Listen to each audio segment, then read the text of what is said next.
Vamos começar, vou abrir rapidinho. Primeiro, bom dia para todo mundo. Muito bom ter vocês aqui. A gente tem 9 pessoas online, temos mais 7, 8 aqui.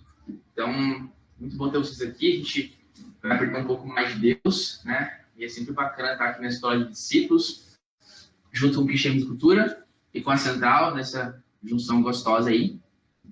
Vamos orar e a gente vai começar já a falar um pouco sobre a aula, as mudanças que tiveram. Pai amado, obrigado, Senhor, por mais um dia de vida. Obrigado pelo teu amor, pelo teu cuidado por nós. Obrigado porque nós temos o privilégio, Pai, que com liberdade poder aprender mais sobre Ti, cultuar o Senhor como família na igreja. Obrigado porque as igrejas estão reabertas e a gente pode ter comunhão uns com os outros, Pai. E essa comunhão híbrida, online e presencial, que o Senhor nos proporciona, Deus. Obrigado por tudo, Pai. Abençoe esse domingo de Santa Ceia, que nossa igreja possa fixar cada vez mais os olhos em Ti, lembrar que o Senhor é a causa de tudo, o Senhor é o propósito de tudo, Senhor. Abençoa o professor de hoje, abre nossos corações para que a gente possa compreender as Tuas Escrituras, Pai, e que isso possa não ficar só guardado, que a gente possa sair e viver isso lá fora. Em nome de Jesus, peço e agradeço, Pai. Amém. O Bruno vai explicar um pouco para a gente aí sobre as mudanças, né, de temática, tudo, o professor que vai dar aula hoje. Então, bola para todo mundo, Deus abençoe, e no final a gente volta com alguns avisos sobre a Central. Valeu, gente. Estão me ouvindo? Certinho? Então, gente, só para passar a orientação para vocês, a gente, dos últimos 2 meses, a gente trabalhou bastante sobre a temática de cosmovisão, né? A gente conseguiu dar uma aprofundada, entrou um pouquinho mais. Já é para ter caído tudo no YouTube, né? Já está toda a playlist certinha das aulas. Qualquer dúvida, vocês podem perguntar para a gente. Provavelmente a gente vai acabar retomando essa temática mais para frente. Agora, a gente vai entrar em alguns pontos um pouquinho diferentes. A gente vai começar a falar um pouco mais das escrituras em si, tá? O Paulo Marins, ele é nosso multitasking, né? Ele é administrador, teólogo e filósofo, ele está em todas as áreas do conhecimento possíveis. Ele vai nos trazer um pouco sobre a origem e transmissão das escrituras, como que a Bíblia chegou a nós até hoje. Sei que é uma coisa que a gente vira e mexe em conta, mas é sempre interessante a gente relembrar isso e saber como que a Bíblia, o livro sagrado para a gente, o livro que a gente toma como base da nossa fé, ele chegou até nós. E ao longo das próximas aulas, a gente vai estar se aprofundando um pouco mais na estrutura das escrituras, o que ela nos apresenta, o perfil de cada livro, tá? Fiquem tranquilos que vai ser bem legal. Obrigado, gente. Aqui é tua, Paulo. Muito obrigado. Quero contar que eu estou me vendo aí na TV. Só que eu vejo só... Agora, vocês desligaram a câmera, não me vejo mais. Então, deixa eu compartilhar aqui minha apresentação. Eu vi que o Vini passou uma dica ali, porque tem um slide que tem um som. Vamos ver se funciona. Compartilhar com uma guia, né? Deixa eu abrir os meus slides. Enquanto isso, isso aqui acho que não vai dar para fazer porque não é uma guia. Não é uma guia do Chrome. Mas tudo bem.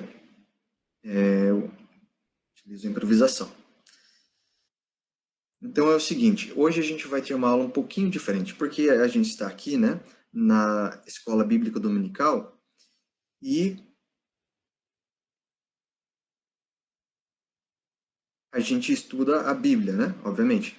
Só que geralmente a gente estuda na EBD o conteúdo, né, os assuntos que a Bíblia traz. A gente lê os assuntos e a gente estuda.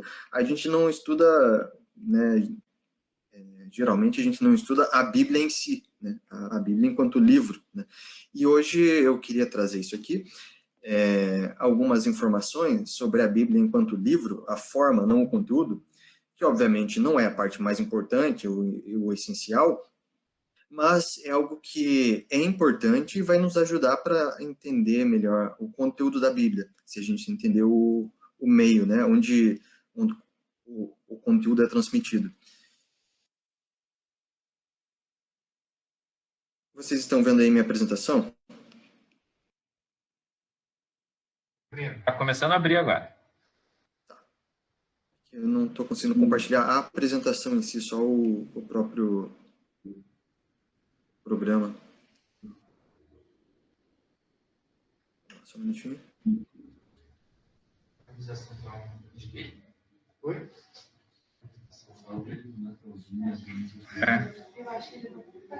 Você cancelou a apresentação. Você quer mandar para nós aqui? A gente tenta apresentar. Não, só um minuto, deixa eu abrir aqui. Vocês estavam vendo a apresentação mesmo ou o programa? Então, não che... ele começou a carregar, mas não abriu. Porque eu não consegui. Deixa eu ver. Ah, não, deixa eu ver. Agora parou. Tá, última tentativa, senão vai assim mesmo. Para não atrasar, né? Sempre na última hora tem algo que não dá certo, né? Mas deixa eu aproveitar então isso, enquanto isso para contar. Eu tenho bastante slide aqui, mas é com imagem, tá? É para ser uma aula bem interativa. E alguns eu vou ter que passar com um pouco de pressa, porque é bastante coisa. E alguns são só imagem mesmo, não tem muito o que ver. Mas também não precisa se preocupar, que depois eu vou compartilhar com vocês. Eu envio, transformo em PDF. E daí vocês podem ver os slides depois também com mais calma, as imagens e tal. Tem também um videozinho que acho que não dá tempo de passar, mas eu passo o link para vocês assistirem. Agora eu estou vendo o programa. Agora tenta apertar para apresentar para ver se vai. É que já está apresentando. Ah. Só que a apresentação não aparece aqui no Meet para eu carregar, mas vai assim. Não, sem problema, manda lá. Então é o seguinte, quero começar contando uma historinha, né? O Tesouro de Breza. Não sei se alguém de vocês já conhece, não sei se vocês conhecem este escritor, Malba Tahan, escritor brasileiro. Nesse livro aqui de vários contos, ele conta essa história que eu acho bem bacana, e é a história assim, de um comerciante lá do Oriente, né, um manuscrito, um livro que conta sobre um tesouro que está escondido. Esse livro tem um mapa e a descrição de como encontrar esse tesouro, né? Então ele compra esse texto obviamente, né, para enriquecer com o tesouro. Só que o manuscrito ele está em uma língua totalmente desconhecida para ele, com símbolos e coisas assim que ele não entende. Então, para ele conseguir ir atrás do tesouro, ele tem que decifrar o manuscrito. Para decifrar o manuscrito, ele começa tentando identificar qual é o idioma escrito. E ele vai ali, começa a estudar os idiomas, né, da região, dos vizinhos, e vai cada vez mais estudando mais. E daí depois ele decifra o idioma, mas tem símbolos, tem números, então ele vai ter que estudar matemática. Depois, né, os símbolos indicam lugares que ele não conhece, então ele vai ter que estudar geografia, vai ter que estudar várias áreas de conhecimento para conseguir decifrar o manuscrito. E a moral da história é a seguinte, ele nunca descobre o tesouro, mas enquanto durante todo esse estudo, que na verdade toma a vida inteira dele, ele passa a vida estudando esse manuscrito, vão surgindo oportunidades, porque alguém precisa de um tradutor e chamam ele, e ele vai lá e, né, faz algum trabalho, né, depois o rei precisa de alguém que faça resolva um cálculo, ele vai lá e serve. E ele vai sendo requisitado e como um ministro do rei, e fica muito rico e enriquece, não pelo tesouro que o manuscrito indicaria, mas por ter estudado o manuscrito, né, e ele adquiriu conhecimento, e o conhecimento fez ele ficar rico, e a moral da história seria que o tesouro seria o próprio conhecimento. Eu acho que essa história é interessante porque ela ilustra um pouco de um aspecto da história da Bíblia, né? Obviamente, né, jamais a gente pode reduzir a Bíblia a algo assim, mas o fato que a Bíblia, além de trazer a palavra de Deus, né, e trazer ser o caminho, né, para a vida eterna, ela ainda trouxe muitos outros benefícios, né? Não, tanto para pessoas individuais, tanto para a própria sociedade, para a civilização, né? Muitas coisas avançaram na própria civilização através da Bíblia, do conteúdo, ou mesmo dos estudos bíblicos. Então, eu queria trazer aqui esse outro aspecto, né, do valor da Bíblia, que, né, quero enfatizar, não é o principal, né? É um aspecto pequeno. Principal ainda é o conteúdo que traz, são as palavras de vida eterna, mas é um aspecto importante e interessante da gente conhecer. Eu coloquei aqui só uma citação, né, de um filósofo canadense que ele diz: o meio é a mensagem. Ele diz isso de uma forma um pouco exagerada, né? Um pouco, como se diz? Uma hipérbole, mas ele traz essa reflexão de como o meio que traz a comunicação, ele também carrega um pouco de significado, né? Então, o fato da gente ter a palavra de Deus em um livro é um pouco significativo, né? O que isso quer dizer para nós, né? O que a gente pode tirar de lição a partir disso? Então, a Bíblia, não sei se vocês sabem, mas ela eu coloquei aqui, desculpa, antes, só alguns exemplos de coisas que a gente estuda para melhor conhecimento da Bíblia, para interpretação bíblica, e vão desdobrar em várias ciências, né? Então, a gente estuda os idiomas bíblicos, né? O hebraico, o aramaico, o grego, e se você quiser se aprofundar nisso, você vai chegar até nos estudos de filologia, de linguística, né? Estudando a própria natureza da linguagem, os gêneros textuais, né? O que é a diferença entre uma narrativa, uma poesia, uma epístola, um gênero apocalíptico, né? Isso leva a estudos de literatura propriamente, né? Na história, né? A gente estuda os impérios, os reis, os eventos, né? O que estava acontecendo na época de vida de cada um lá, né? No Antigo Testamento, Novo Testamento. Isso nos leva a estudar a própria natureza da história, como que a história é narrada e estudada. Geografia também é importante conhecer para a gente saber quais são os lugares, né? Onde fica o Monte Sinai, onde fica o Jordão, né? O que é um Wadi, né? Um rio que não é perene, que é muito comum lá em Israel. Leva a estudos de arqueologia também, antropologia, a partir dos costumes, né?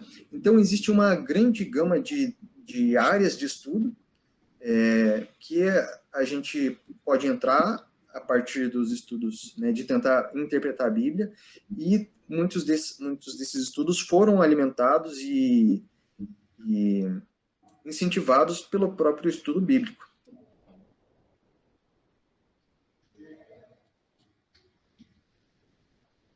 Então, vocês têm aqui um exemplo, né, de um pergaminho, né, como que eram os livros antigamente. Então, a Bíblia, ela foi escrita num período muito amplo, né, de mais ou menos 1250 a.C. até o ano 100 a.C. É o intervalo em que a Bíblia foi escrita, né, desde os escritos mais antigos até os mais recentes. A palavra Bíblia, não sei se vocês sabem, mas vem do grego, né, tá, Bíblia, que significa os livros.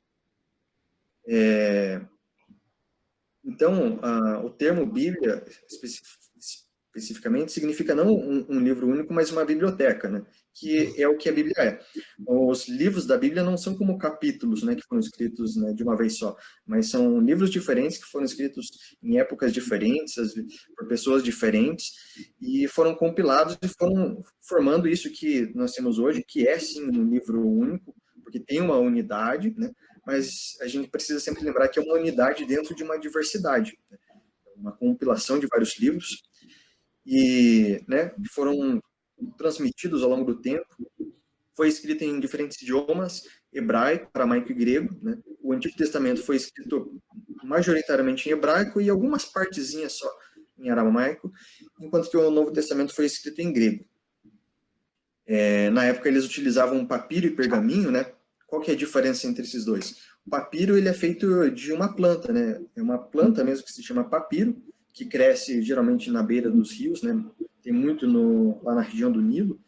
E eles pegam o talo da planta e cortam, secam e fazem um trançado uma colagem, né? Que forma o papiro, que é essa imagem que vocês viram aqui em cima, que ele é enrolado, porque ele não dobra. Se dobrar, ele quebra, né? Então ele tem que ser enrolado. E o pergaminho, por sua vez, é um tipo de material feito com pele, é couro, na verdade. É um couro de animal que eles secam, depois prensam, trabalham, né, processam bastante para que ele fique bem fininho, e é um material mais resistente também, só que também mais caro, porque é a pele de animal, né? E então, assim, formou-se, né, o cânon do Antigo e do Novo Testamento. Cânon é esse conjunto, né? É uma palavra que vem da mesma ideia de cana, né? Que é uma vara, né? Uma régua, né? vem nesse sentido, né, como se fosse uma régua, e no sentido metafórico é o padrão, né? Então nós temos a Bíblia padrão, né, o cânon das Escrituras, que é o padrão dos livros que compõem a Bíblia. Obviamente, né, nós cremos que a Bíblia foi inspirada por Deus, mas não que Deus tenha simplesmente, né, falado, né, e alguém copiou, mas Deus foi inspirando os diferentes escritores, e todo o processo de formação da Bíblia, né, desde as pessoas que escreveram até as pessoas que compilaram e juntaram, e até ao momento em que o cânon foi definido, né, para dizer quais livros compõem ou não, quais são inspirados ou não, o reconhecimento do que seria a palavra de Deus. Então, agora que entra o áudio, eu acho que não vai rolar da apresentação aqui.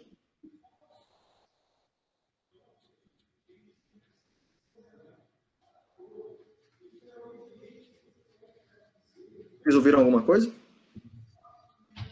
Não. Então vou colocar de outra forma aqui. Só um minutinho.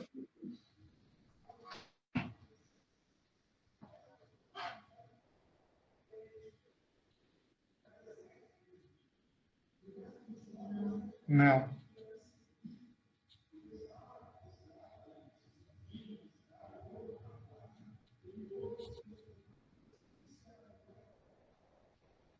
Ouviram? Não. Nada, nada? Não.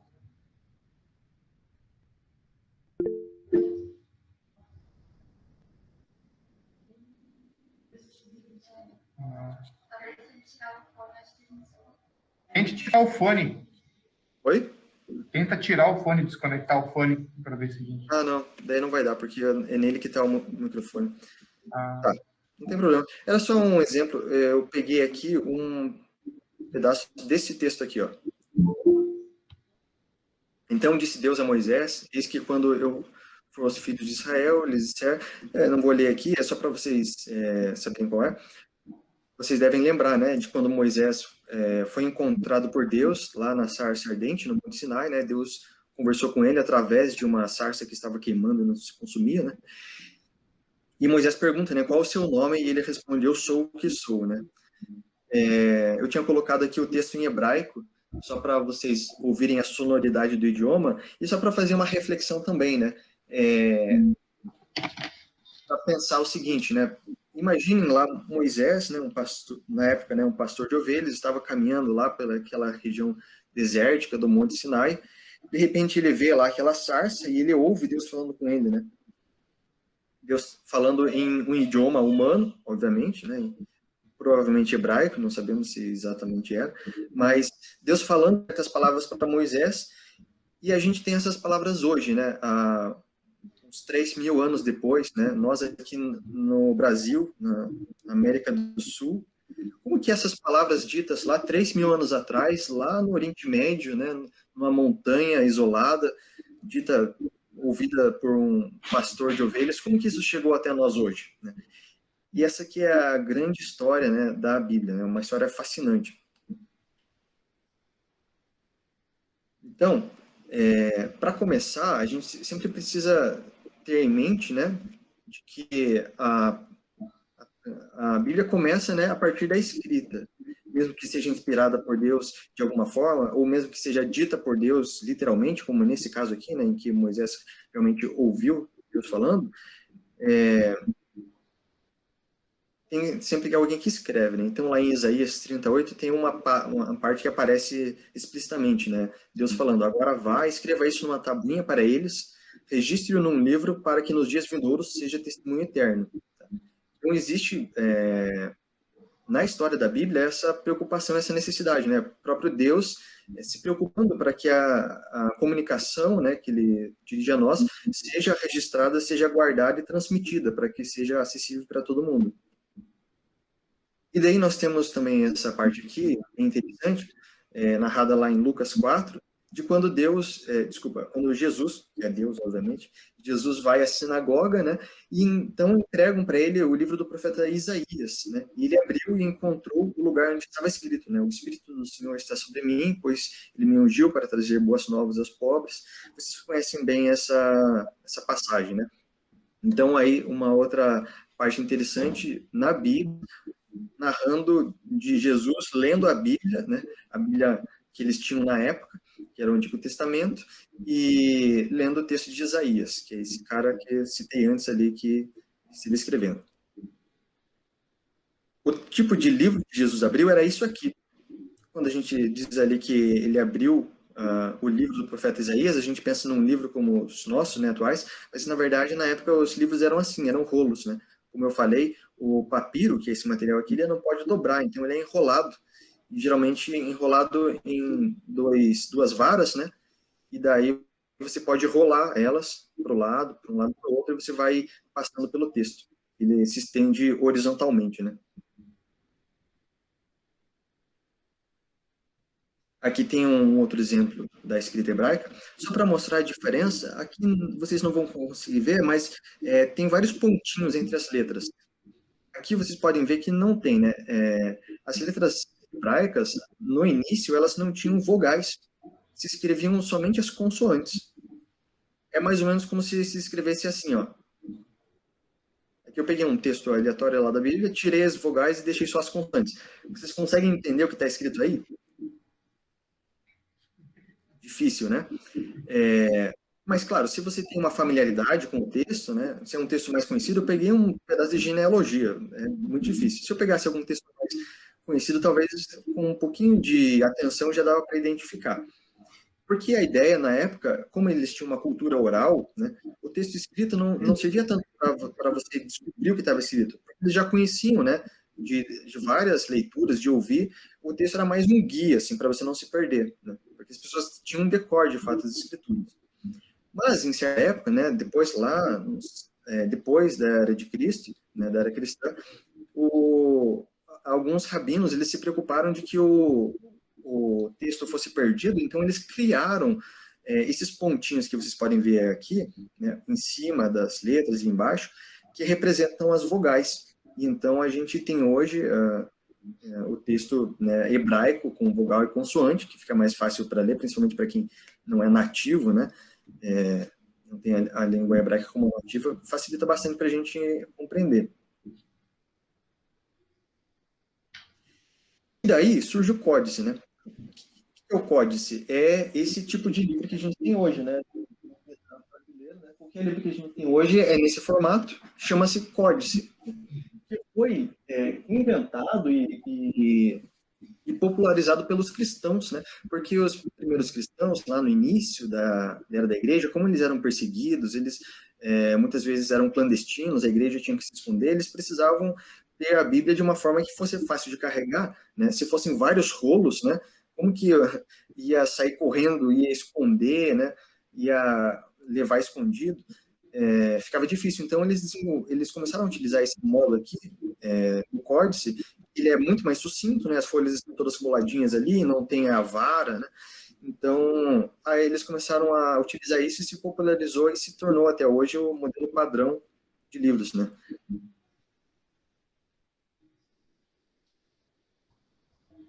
Então, agora, durante o tempo, né? Como que chegou até nós a Bíblia, né? Porque um livro pode durar bastante, né? Mas ainda é difícil que um livro dure 2000 anos. Né? Muito difícil. Como que a gente tem a Bíblia, né? Depois de 2000 anos, né? Ou até mais, né? Durante todo esse tempo, ele teve que ser copiado. Então, aqui tem uma iluminura de um manuscrito medieval, lá do quarto século, que mostra um copista copiando um manuscrito. Na época era tudo feito à mão, então, para ter livros, né, não havia imprensa ainda, as pessoas tinham que copiar à mão, e os copistas faziam isso no scriptorium. Né? Scriptorium, né, de onde vem a nossa palavra escritório, é o lugar onde se escrevia, scripta, né? Onde eles copiavam os manuscritos. Tem uma representação artística de um scriptorium antigo, né? Então, o texto chegou até nós através de cópias, de cópias, de cópias, de cópias feitas, né, através de cópias. Esse aqui que é o videozinho que eu disse que eu coloquei, não vai dar tempo de assistir, mas eu coloquei o link aqui, depois vocês vão ter acesso, Tem 3, 4 minutos, mas é bem legal porque ele mostra como que eram feitos os manuscritos na época, né? Mostra um pouco desse aspecto artesanal.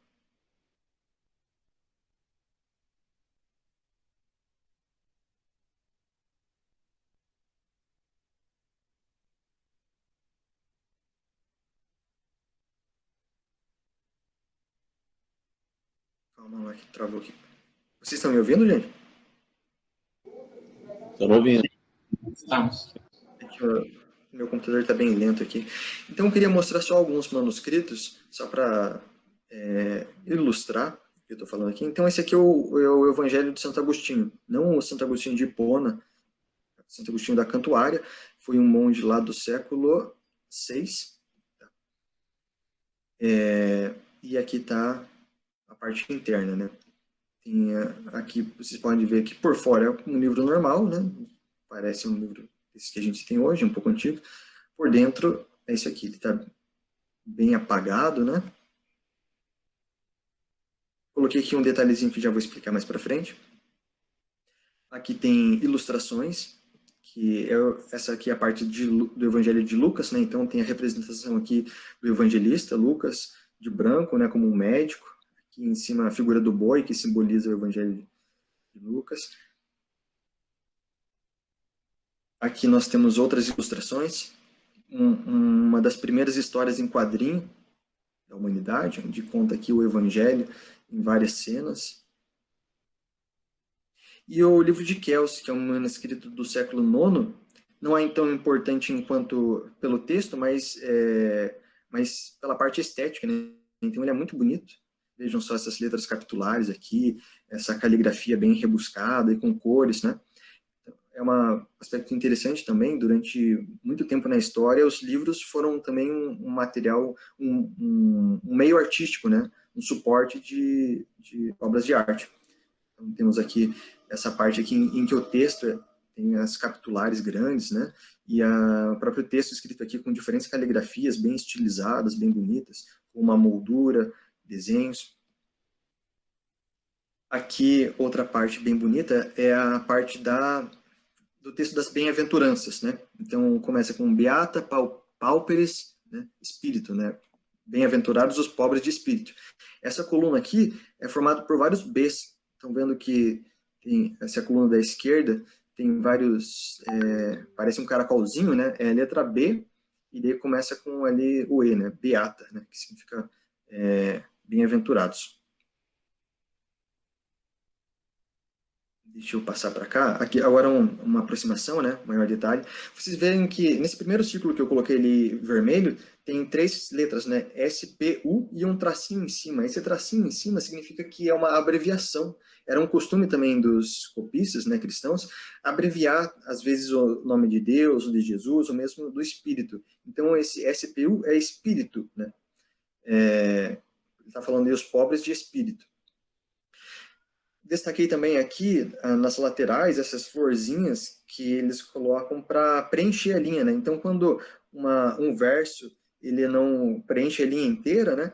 Ele coloca aqui essas florzinhas para decorar, e também tem esse recurso também de alongar.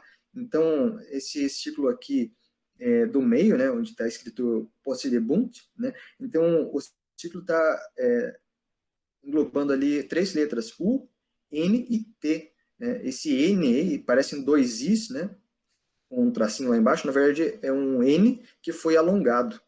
E mais no final aqui dessa linha, tem lá um M, né? Que é da palavra terram. Então, um M bem alongado, estilizado e até pintado ali, para, não sei se até não tem uma ideia assim de um mar e terra, que está azul, né? Para preencher a linha. Então, aqui só um exemplo para mostrar esse aspecto estético também da transmissão textual da Bíblia. Aqui tem um outro exemplo legal, que é daquele manuscrito anterior ali, o Evangelho de Santo Agostinho. Tem um detalhe interessante, que é esse aqui, né? Essa parte lá do Evangelho de Mateus, né? Que começa, né, com o livro genealógico de Jesus, né? Liber generationis Jesu Cristo, filho de David, filho de Abraão, né? Agora, essas duas palavras estipuladas são abreviaturas de Cristo, né? É Iesu Cristo. Só que o interessante é que está com as letras gregas escritas no alfabeto latino.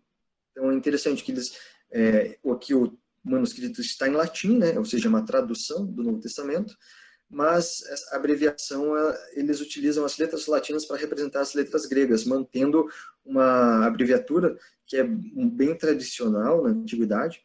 Eu coloquei ali em grego à direita, né?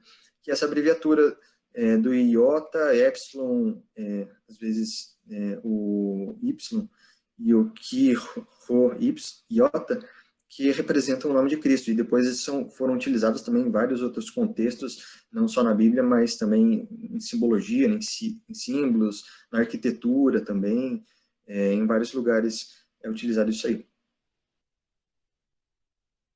Aqui uma outra ilustração do manuscrito de Kells também.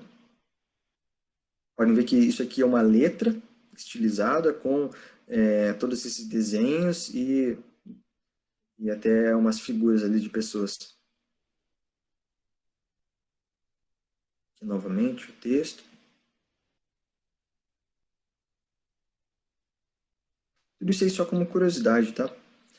Outro manuscrito bem importante, As Grandes Horas de Rohan, aqui é um pouco mais recente, do final da Idade Média, então agora tem já esses desenhos aí florais, né? Tem cenas exatamente, quadros com cenas, tem páginas inteiras com pinturas.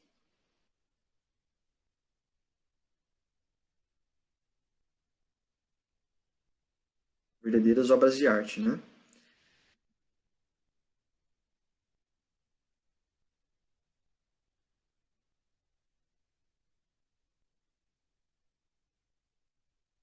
Tá. Mas isso aí é o período, né, de toda a antiguidade e Idade Média, enquanto a Bíblia era transmitida à mão.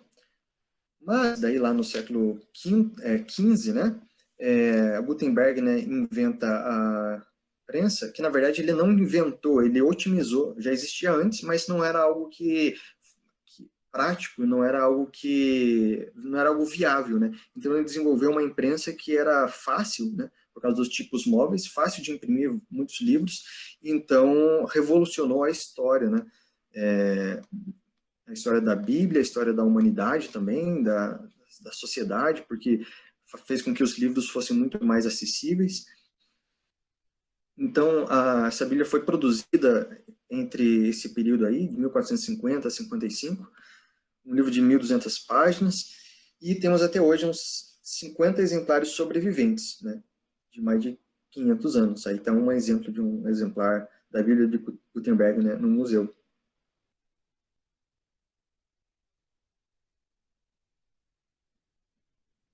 Um texto assim bem mais, né, limpo, né, sem tanta arte. Aí o livro de Mateus, que é o mesmo texto que eu selecionei lá para os outros, né? Liber generationis Jesu Cristo, filho de Davi.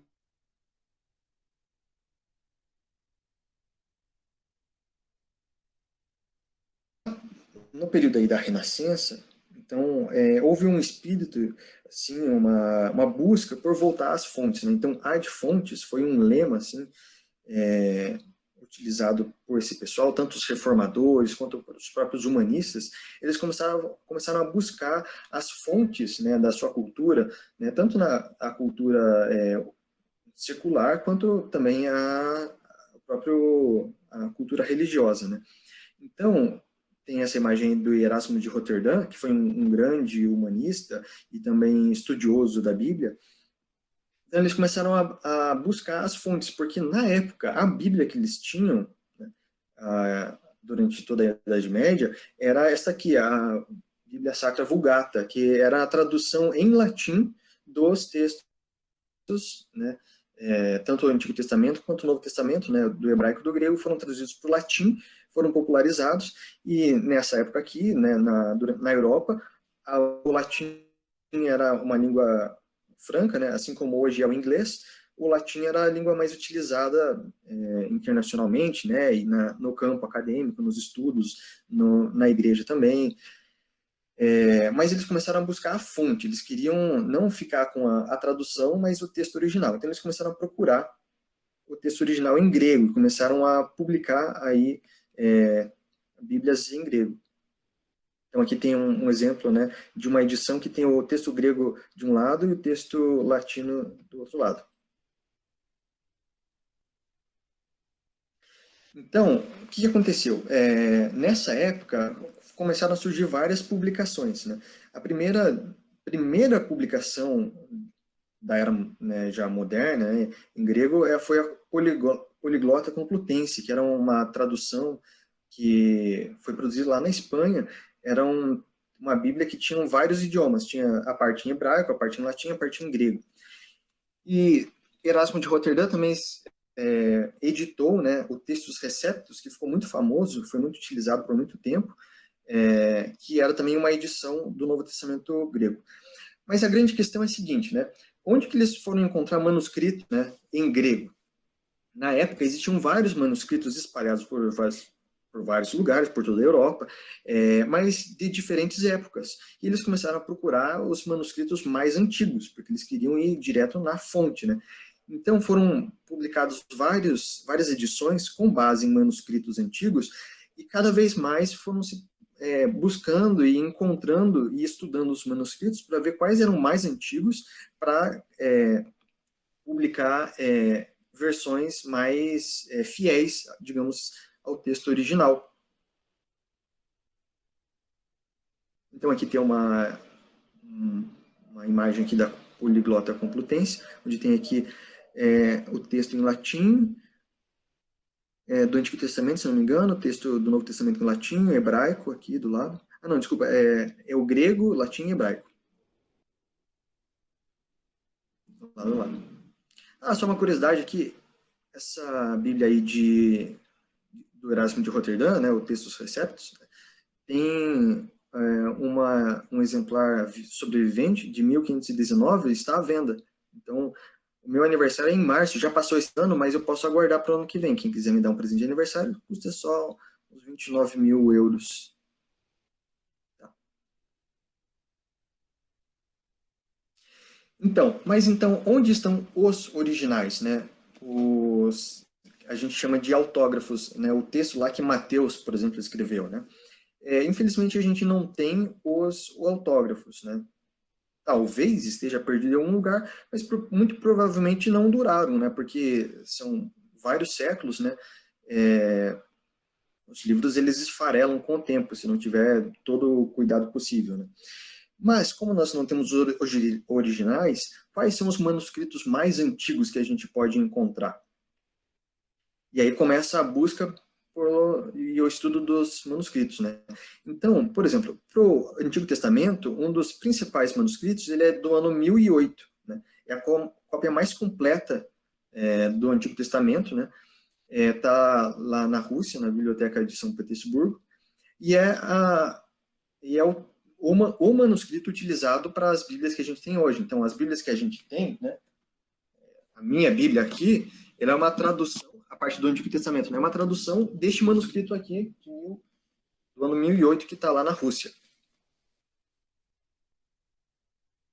Deixa eu ver se tem aqui, ó, tem uma imagem do manuscrito, ele está disponível aqui na internet, você pode ver. Tem uma foto, né, com cores, e aqui tem, né, uma digitalização sem cores. Então, esse pedaço aqui que eu destaquei é aquele texto lá que eu coloquei lá no início, né, infelizmente vocês não conseguiram ouvir o áudio, que é de Moisés conversando com Deus lá no Monte Sinai. Agora, a questão é a seguinte, né? Você pensa, é do ano 1000, né? Mas será que esse texto é fiel, né? Será que não foi corrompido ao longo do tempo? Como que a gente sabe que esse texto do ano 1000, esse manuscrito do ano 1000, é igual aos escritos lá, né, do Antigo Testamento? Então, durante muito tempo, houve essa desconfiança, né? E essa ideia de que, ao longo do tempo, essas cópias foram sendo adulteradas e que a Bíblia que a gente tem hoje não seria fiel ao que foi escrito originalmente. Mas aconteceu uma coisa muito legal no século passado, que foi a descoberta dos manuscritos do Mar Morto, né? Foi lá pelos anos 40 e 50, né? Foi descoberta uma caverna com manuscritos datados de desde 250 a.C. até o ano 70, né? Ou seja, uma grande diversidade de manuscritos de diferentes épocas, mas que estavam lá há cerca de 2.000 anos. Né? Era uma região desértica, né? Aqui está a foto do lugar. Essas cavernas aqui é onde foram encontrados esses manuscritos, né? Conjectura-se que eles tenham sido escondidos na época da destruição de Jerusalém, né? Da guerra em que Roma, né, destruiu a cidade de Jerusalém, queimou o templo, né? Então, muito provavelmente alguns escribas fugiram, né, e esconderam os manuscritos lá para serem preservados e acabou ficando esquecido, e somente no século passado foram encontrados. E isso é uma coisa muito legal, porque a descoberta desses manuscritos ajudou a confirmar que os textos que a gente tem atualmente, que são cópias desse manuscrito do século X, eles são fiéis ainda a esses manuscritos muito mais antigos, de quase 2.000 anos. Aqui está uma foto maior aqui da região. Ali no canto superior direito estão as cavernas, e aqui está a comunidade de Qumran, que estava próxima. Por isso são os manuscritos também de Qumran. E essa é a condição onde eles estavam. Eles estavam dentro de vasos de barro, que era onde geralmente se guardavam os manuscritos.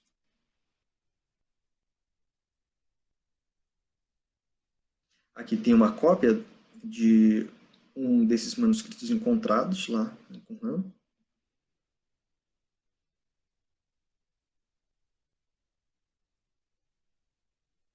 E aqui tem uma imagem de um manuscrito estendido, né? É o rolo do profeta Isaías. Ele está em um museu lá em Israel, que é o museu aí da Bíblia, né? Onde tem esses manuscritos do Mar Morto. E o museu, ele tem uma forma olha só, uma forma que imita um pouco esse tipo de vaso onde eles colocavam, né? Porque daí o rolo ficava vertical, né? A ponta do cabo encostava aqui na tampa, né?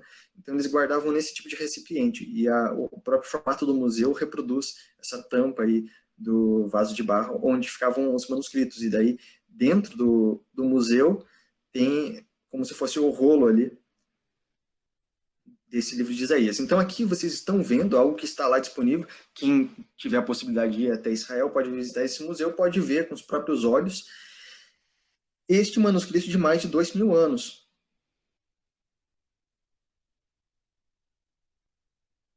Então nós não temos, aqui ó, eu tenho uma visão mais panorâmica, né, mais bacana.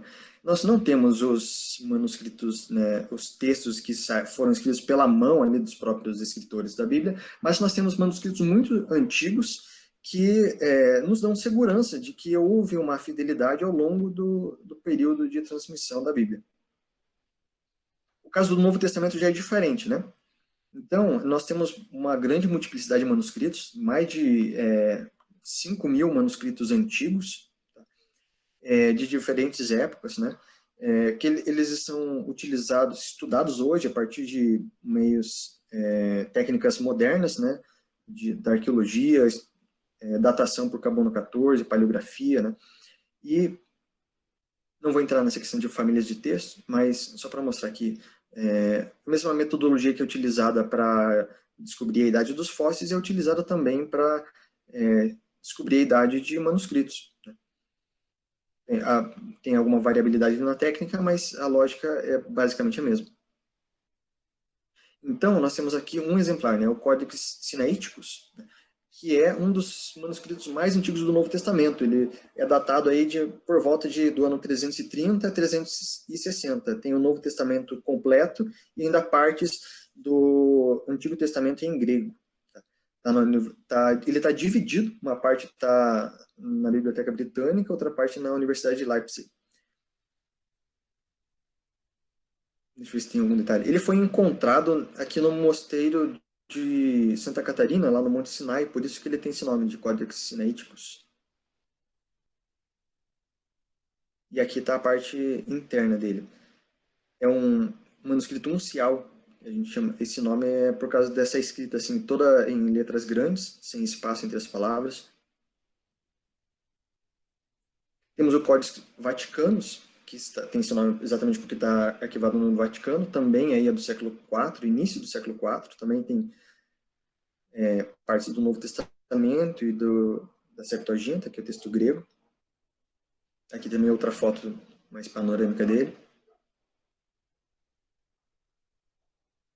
Aqui podem ver que é uma caligrafia bem diferente daquele outro, né? A própria caligrafia também é um meio de datação. Utiliza-se a caligrafia, né, o estilo de caligrafia para tentar entender de que época é, né? Porque a própria caligrafia evolui ao longo do tempo. E aqui tem um palimpsesto, que é um livro que foi escrito em cima de outro. Então, vocês estão vendo aqui, é um livro recuperado, né? Porque, como na época o material era escasso, né, e caro, muitas vezes eles faziam o seguinte, pegavam um livro antigo, que não tinha mais uso, né? Por algum motivo eles queriam escrever outro texto em cima, né? Não tinha como simplesmente deletar, eles raspavam o livro, porque é grosso, né? Pergaminho, é couro, né? Tem uma espessura, então eles raspavam e escreviam outro texto em cima. E isso, para nós, é muito bom, porque na modernidade, técnicas mais avançadas conseguiram desenvolver meios de recuperar o texto que estava por trás, porque por mais que raspasse, ainda ficava algum vestígio de material. Então, hoje, técnicas com produto químico, ou mesmo com raio-x, raio laser, coisas assim, você consegue descobrir o texto que estava por trás, e às vezes esse texto pode ser muito útil. Então, aqui dá para ver exatamente, né, um texto em cima do outro. E aqui temos o papiro número 1, né, essa denominação é para este papiro específico, que é um dos mais antigos que nós temos, é do século III, ou seja, do ano 200 e pouco, que foi encontrado no Egito. É só um fragmento bem pequenininho, mas ele é muito legal, porque é um texto lá dos Evangelhos, né, que é esse texto que eu já coloquei aí, só que está em grego, né, Biblos, Gneseus e Jesus Cristo, né, o livro da genealogia de Jesus. Aqui está o texto, não vou entrar em detalhes, mas aí estão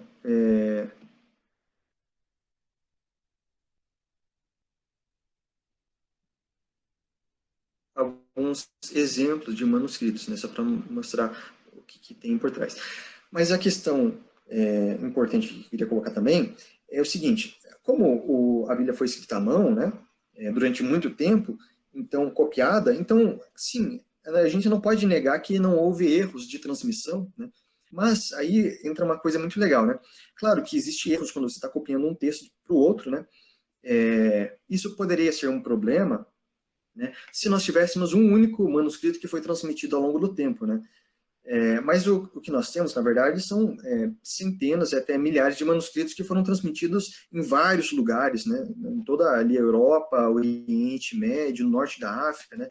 Em toda a parte onde a igreja se espalhou, né? Havia gente copiando o manuscrito. Então, a gente tem a possibilidade de comparar um manuscrito com o outro, né? Então, se aqui, um manuscrito, digamos, né? Imagine lá na Inglaterra, né, um monte estava copiando e pulou uma frase e o manuscrito ficou faltando aquela frase. Mas lá na Síria, né, um outro manuscrito foi transmitido.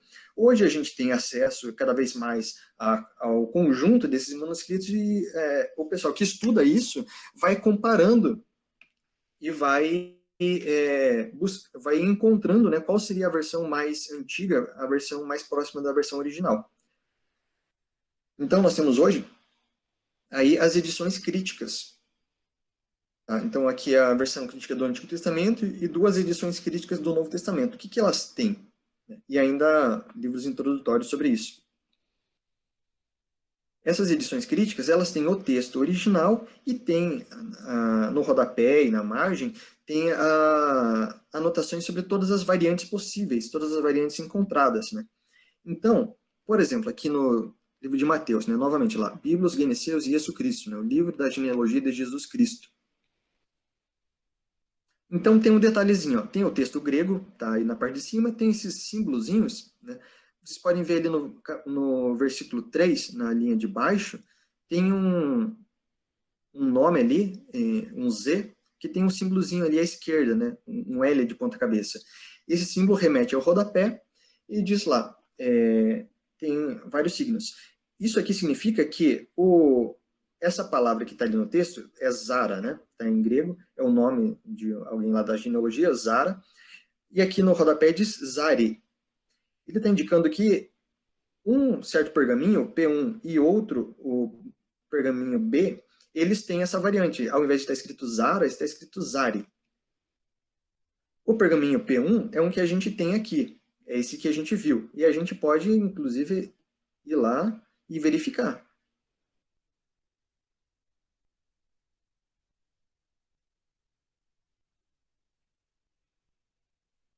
Deixa eu ver, deixa eu avançar. Aqui está a transcrição, né, do pergaminho.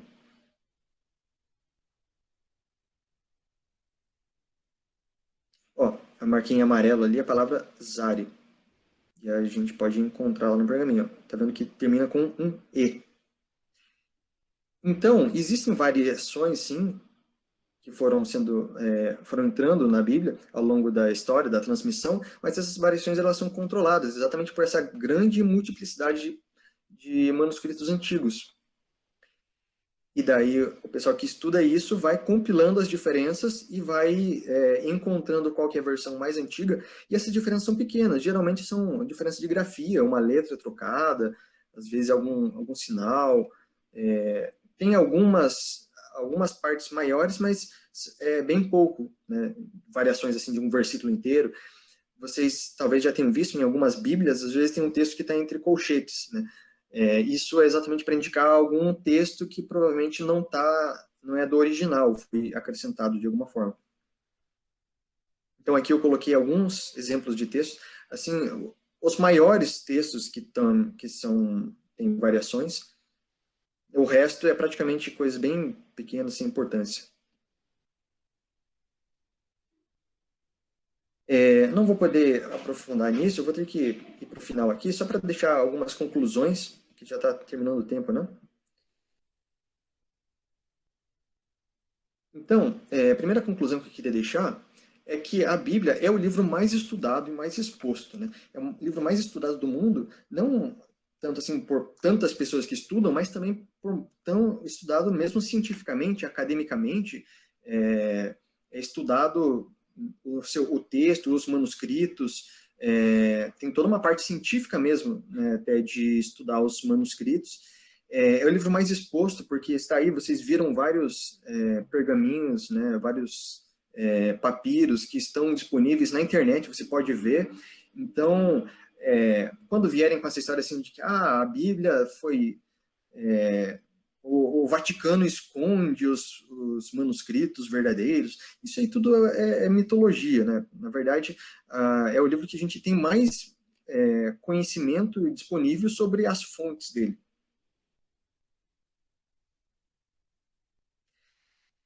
Ou seja, a Bíblia envolve fatos e fé. É claro que a gente não tem como provar que a Bíblia foi inspirada por Deus, que a Bíblia é a palavra de Deus, a gente não tem como provar, né, cabalmente que a transmissão foi totalmente fiel, mas a gente tem indícios, né, a gente tem fatos que nos dão confiança nisso. E, obviamente, a gente crê pela fé, né, exatamente pelo testemunho do próprio Espírito que fala com nós através da Bíblia. Já estou terminando. Então, é importante a gente ter uma ideia de que existe uma certa cadeia de produção para que a palavra chegue até nós, né? Para que eu esteja aqui falando sobre a Bíblia, para que a gente vá no culto e o pastor pregue, né, exponha, né, pegue um texto bíblico e explica para a gente, existe todo um estudo por trás disso, né? Então, o pastor, ele não para preparar o sermão, ele não pega a Bíblia, lê ali e pensa, o que eu posso refletir sobre isso? O que eu posso falar? Não, existe toda um estudo histórico, cultural, teológico, gramatical, tem institutos que estão pesquisando e preservando os manuscritos. Esses manuscritos são editados e publicados com edições críticas. Essas edições críticas são objeto de estudo acadêmico, que vai gerar produção de sistematização teológica, que vai formar, né, os teólogos que vão tentar utilizar isso para interpretar a Bíblia e transmitir para nós de uma forma compreensível e com aplicações para a nossa vida prática, né? Então, é algo muito complexo, assim, e que reflete um pouco da diversidade do corpo de Cristo, né? Que são vários dons diferentes, né? Mas existe todo esse trabalho conjunto. E a gente precisa ter uma noção do processo, né? A intervenção, né, de Deus, a atuação divina aí, tanto na inspiração, quanto na iluminação, quanto na providência. Ou seja, Deus inspirou a Bíblia, né? Esteve lá inspirando a escrita, né? Mas ele também esteve na sua providência, providenciando para que essa escrita chegasse até nós hoje. E ele está, quando a gente está lendo a Bíblia, né, mesmo na nossa intimidade, quando a gente faz a nossa devocional, a gente ora, pede para que o Espírito, né, nos ilumine, para que a gente possa compreender, interpretar corretamente. Então, esse é o processo de iluminação, né? Ou seja, embora tenha todo esse processo aí, digamos assim, prático, né, científico até, essa arte, essa técnica na transmissão dos livros, né, na produção, essa parte acadêmica, existe a gente não deixa de lado a atuação de Deus. Deus está envolvido em tudo, desde a escrita da Bíblia até a leitura e o processo de transmissão.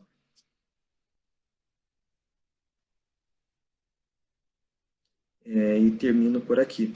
Alguma pergunta, algum comentário? Tempo para isso? Tá bem na tampa, né? Tá bem na tampa. Não sei se alguém quer falar alguma coisa rapidinho aqui. Vai. Fala mais alto. A Laila vai falar aqui qualquer coisa.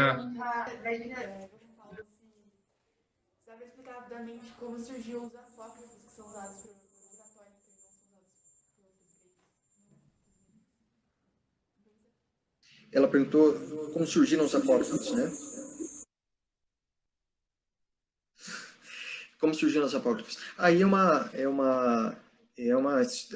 seria uma outra aula, né? Outra história bem complexa, mas a questão não é tanto como surgiram, e mais ou menos como que por que eles ficaram de fora, né? Porque geralmente quando você pega uma super interessante, algum veículo de comunicação assim leigo, né? E geralmente eles gostam de falar assim, porque os apócrifos eles são escondidos, né? Eles ficaram de fora da Bíblia injustamente, né? Tem todos esses mitos aí envolvendo, né? Os apócrifos, eles estão disponíveis também, tem várias edições, tem em português, tradução, você pode comprar bem fácil. E eles surgiram em vários contextos diferentes, porque são muitos livros diferentes, então tem histórias diferentes. Alguns foram escritos com o objetivo de transmitir ideias, né, gnósticas, principalmente, tem muitos apócrifos que são gnósticos. Eles utilizavam, era, digamos, literatura na época, né? Eles utilizavam personagens bíblicos para escrever as ideias deles, né? Eles faziam, narravam, né, histórias ou às vezes discursos, né? E colocavam na boca de outras pessoas. Então, mas a questão é que eles não foram reconhecidos como sendo autênticos livros escritos pelos apóstolos, né? Pela igreja, né? Assim como nós temos, por exemplo, as obras de Platão, né, que utilizam Sócrates como personagem, né? Então a gente sabe que Sócrates existiu de fato, né? Mas a gente escritos por ele mesmo. E tem muitos escritos de Platão que Sócrates é a personagem e vai falando todo o diálogo. A gente sabe que aquilo ali é o Platão utilizando o personagem de Sócrates e colocando palavras na boca dele, e a gente sabe que como Platão foi discípulo de Sócrates, ele também expressa um pouco do que era mesmo o pensamento, né, e o espírito de Sócrates. Mas a gente sabe que aquela obra ali a gente não pode interpretar como se fosse um relato perfeito do que Sócrates estava falando. Assim também nós temos vários livros que utilizam personagens bíblicos, né, mesmo Jesus, os apóstolos, ou do Antigo Testamento, mas que a gente sabe que não é histórico, né? Que foi alguém que utilizou ali o nome para ou o personagem mesmo no texto, ou assinou em nome de Moisés, de Matusalém, de Enoque, de Maria Madalena, de vários outros. Mas desde a antiguidade eles não foram reconhecidos pela igreja como autênticos, por isso eles são chamados apócrifos.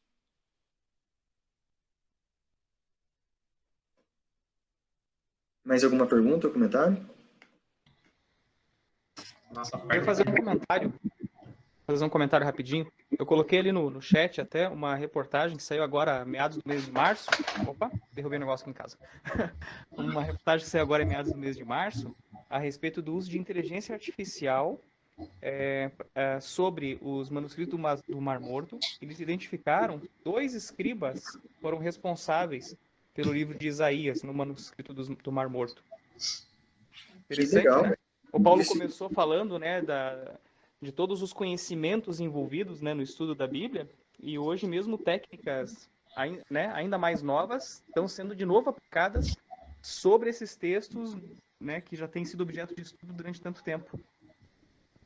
É bem interessante ver isso. Muito legal, muito obrigado por compartilhar. Vou até salvar o link para ler. E tem também uma outra notícia recente que foi a descoberta, né, de um escrito bem antigo. Geralmente, né, sempre estão descobrindo coisas novas por aí. Legal, muito bom. Eu acho muito importante a gente ter noção, né, de que hoje a gente tem a palavra no nosso celular, eu posso abrir a qualquer momento, e eu tenho lembretes ao longo do dia, versículos que, né, fazem um pop-up assim na minha tela, na minha cara. Mas é importante a gente ver tudo que aconteceu, o processo para a palavra chegar até nós, né? E com certeza teve muita gente envolvida, teve... Estão ouvindo bem aí? Certinho? Não sei, falando aqui, tá mudo, né? Estavam olhando de na verdade. Mas é muito legal ver isso. Você vê como, através da história, a palavra se manteve fiel também, né? Qualquer acusação de manipulação hoje é totalmente infundada, né? E a gente vê que Deus sempre manteve suas testemunhas ativas através da sua palavra. Mas muito bom que vocês estiveram aqui, muito bom, obrigado pessoal que está aí online, vocês participando mais uma vez conosco, o pessoal também que está aqui com a gente presencial, acho que é a primeira vez da Carol hoje, né, aqui presencial com a gente, muito legal ter você aqui com a gente, vai trazer o Bruno também logo. Tinha o Caio também aqui, que já precisou sair, também foi a primeira vez ele aqui com a gente, vocês estão sendo muito bem-vindos, você já veio, né? Não, então a Sibeli também, primeira vez na aula presencial aqui. Muito bom, legal. A Isabela voltou. Isso mesmo. Muito bom estar com você aqui também. Muito bom, pessoal. Vamos correr, porque o culto já começou. Vamos orar rapidinho. Senhor Deus, te agradecemos por esse tempo. Te agradeço pela vida de cada um dos meus irmãos que está aqui, também os que estão online. Pai, te agradecemos pela vida do Paulo, por essa reflexão que ele trouxe hoje, da gente navegar pela história, Pai, da tua palavra. Pai, essa palavra que é tão querida por nós e tão importante para as nossas vidas. É a única regra de fé e prática que nós seguimos. Te agradecemos, ó Pai, por esse tempo, te agradecemos por esse dia, Pai, pedimos que o Senhor continue a nos abençoar e aceite o culto que nós vamos prestar agora para o Senhor, Pai. É isso que eu peço e desde já agradeço, em nome de Jesus, para a tua glória. Amém. Valeu, pessoal!